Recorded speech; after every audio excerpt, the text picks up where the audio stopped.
주님 예수님, 네, 오늘은 연중제 32주일입니다. 복음 묵상 함께 하도록 하시겠습니다. 성부와 성자와 성령의 이름으로 아멘. 네, 오늘 이제 한 해의 전례력으로는 마지막으로 향해서 막바지이죠. 가고 있죠.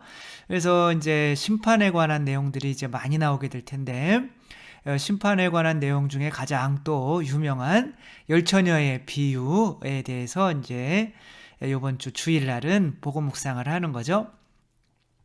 열처녀의 비유 말씀은 우리가 다 잘 알죠. 5처녀는 멍청했고 5처녀는 이제 현명했는데, 이 현명한 처녀들은 미리 신랑이 언제 올지 모르니까 여분의 기름까지 마련을 해뒀었는데, 멍청한 처녀들은 이제 기름이 꺼지면 기름을 넣는 이런 사람들인 거죠. 그러니까 예를 들면 차에 기름이 완전히 다 떨어지고 나서 넣어야 되나요? 아니면 떨어지기 전에 넣어야 되나요? 당연히 떨어지기 전에 넣어야 되는 거죠. 피곤하면 쉬어야 되나요? 아니면 피곤하기 전에 쉬어야 되나요?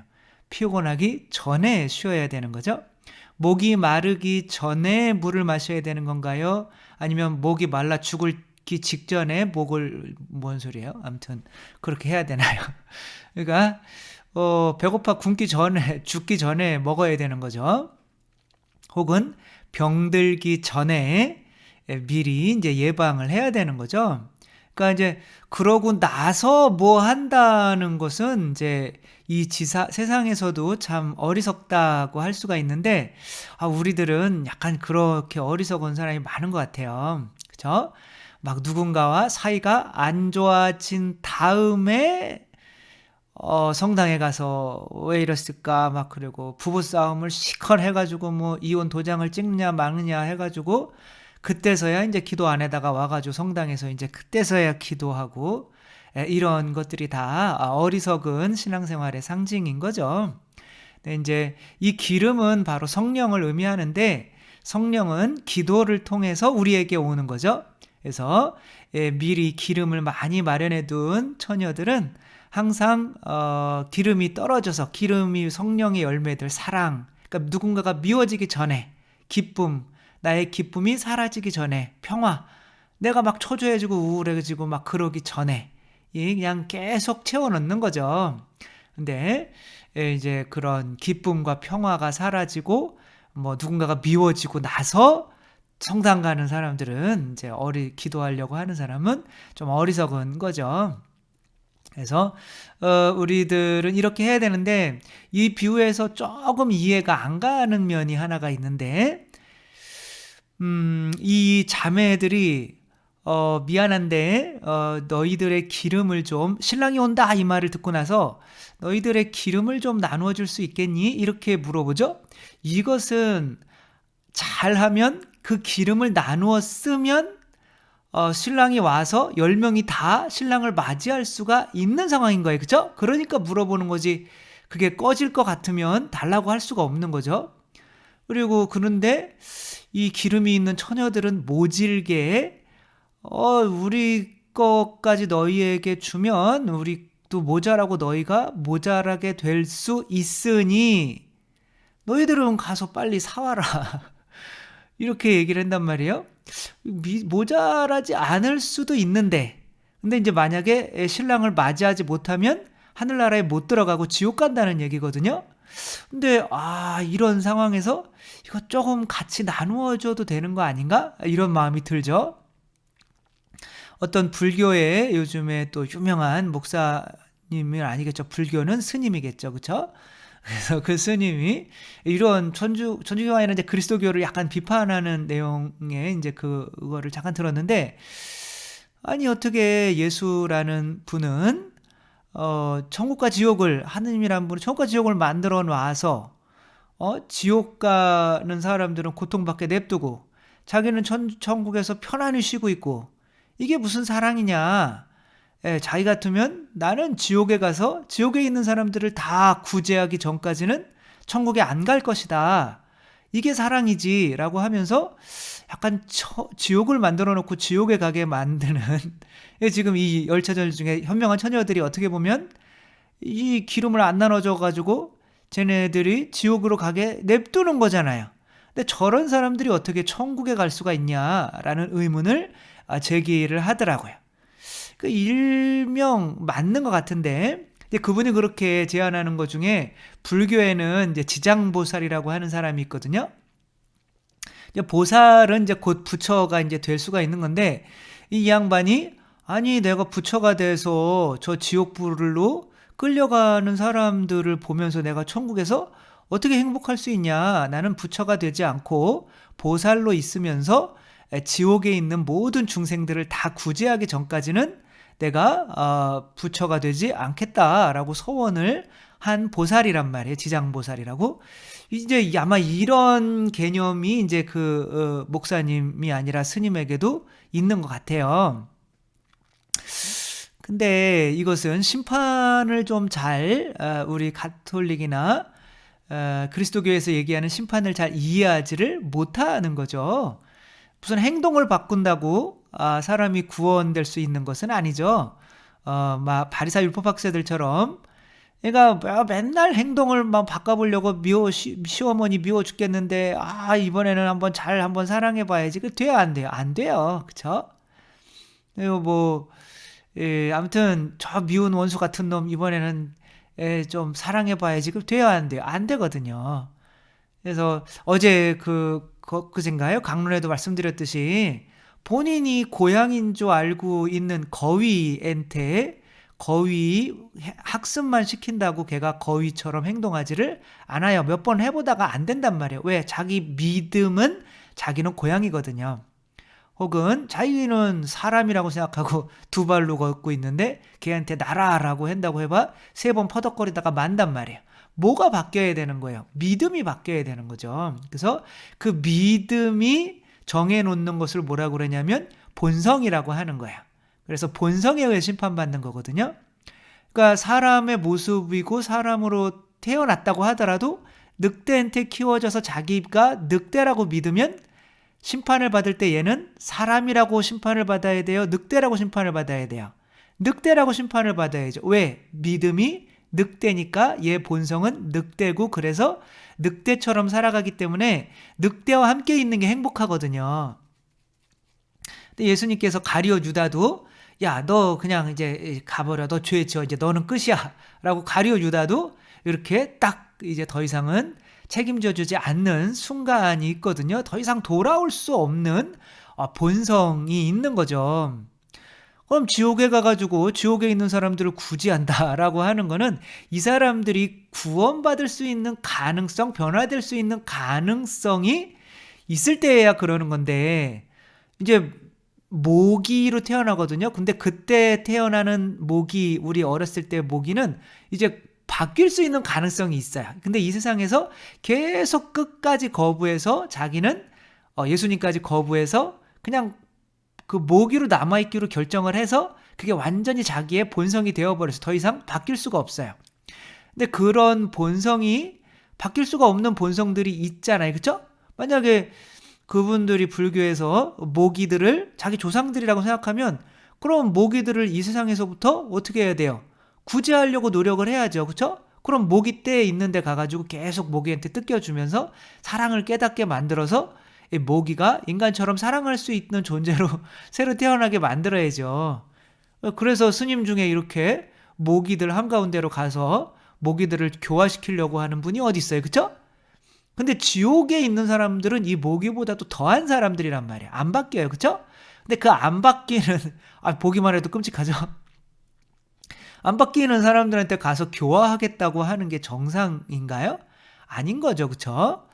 그래서 이 현명한 처녀들이 현명한 거는 이때에 기름을 나누어 주지 않기 때문에 현명한 거예요. 왜? 여기서 더 나누어 줬다가는 자기도 죽으니까. 이게 만약에 물에 빠졌단 말이에요. 누군가가 물에 빠졌어요. 근데 자기는 수영을 못해요. 막 자녀가 물에 빠졌어요. 근데 자기는 수영을 못해요. 자기가 들어가면 99% 죽을 게 확실해요. 그런데 자녀가 물에 빠졌다고 그래서 이 자녀가 물에 빠져서 자기가 지금 뛰어내려서 함께 죽지 않으면 영원히 죄책감을 가지고 살 것 같아가지고 같이 뛰어내렸어요.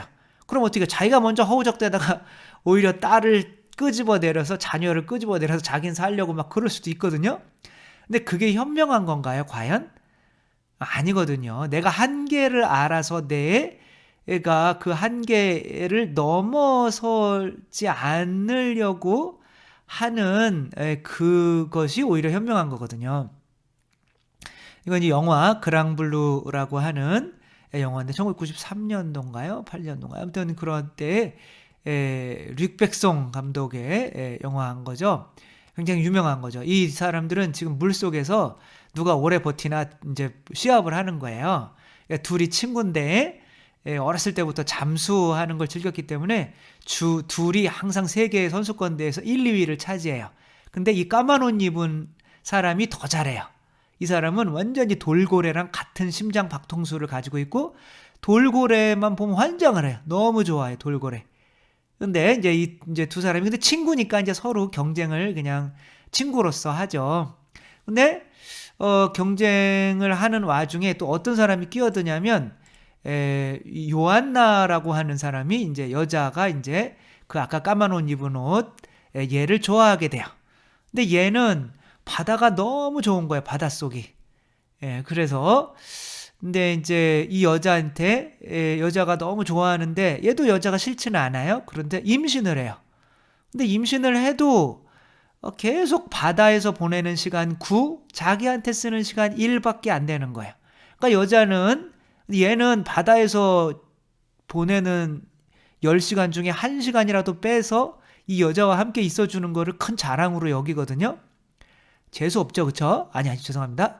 아무튼 그렇게 하면서도 여자한테 충분히 해준다고 느끼는데 여자는 아니 내가 아기까지 임신했는데 그렇게 돌고래가 좋냐고 뭐 그러는 와중에 잠수해서 이제 이 하얀 옷 입은 애가 까만 옷 입은 애를 이기려고 하다가 바닷속에서 이제 더 내려가면 죽는다 너는 그런데도 더 내려가가지고 결국에는 죽어요.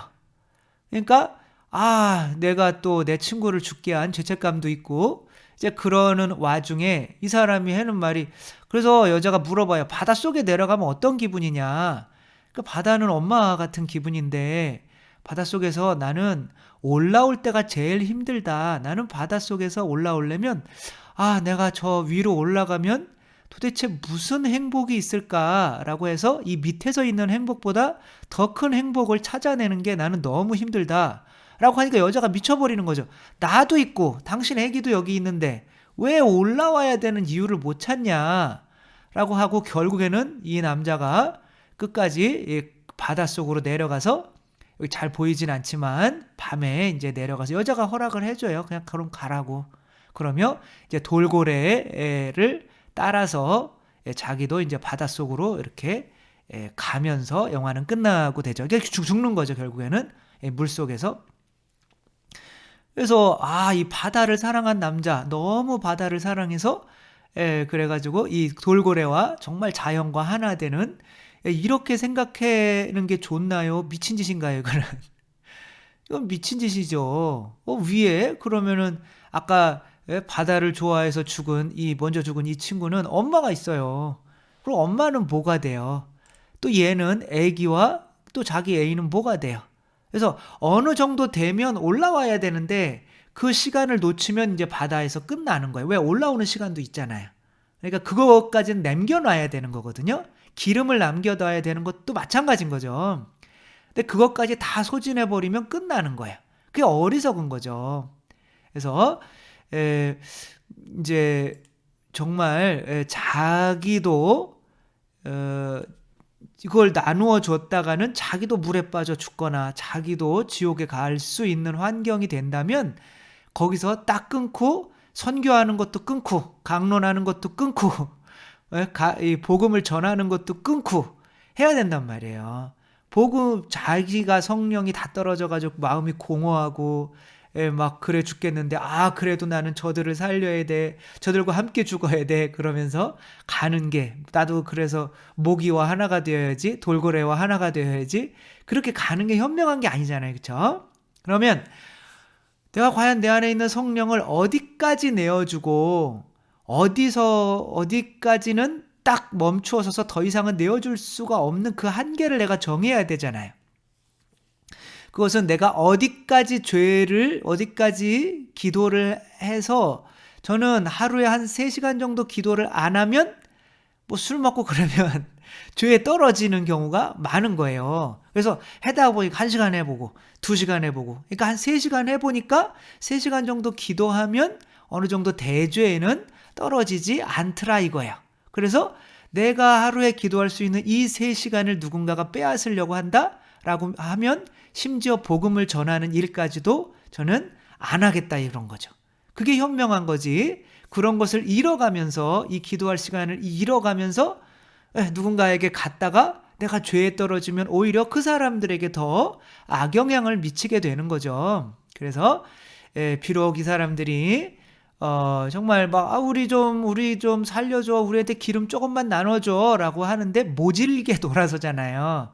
그러면서도 천국에 가잖아요. 이게 현명하다는 거죠. 그러니까 첫 번째 현명한 거는 규칙적인 기도를 할 수가 있어서 항상 내 안에 성령이 넘쳐 흘러야 되는 거예요. 이 성령의 불이 열매가 떨어지는 일이 없는 거죠.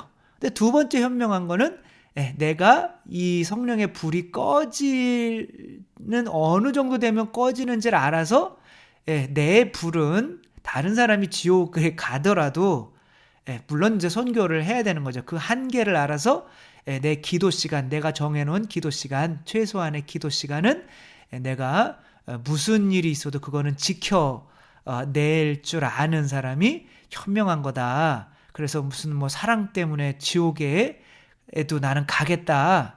지옥에 가봐야 얼마나 뜨거운데. 어휴.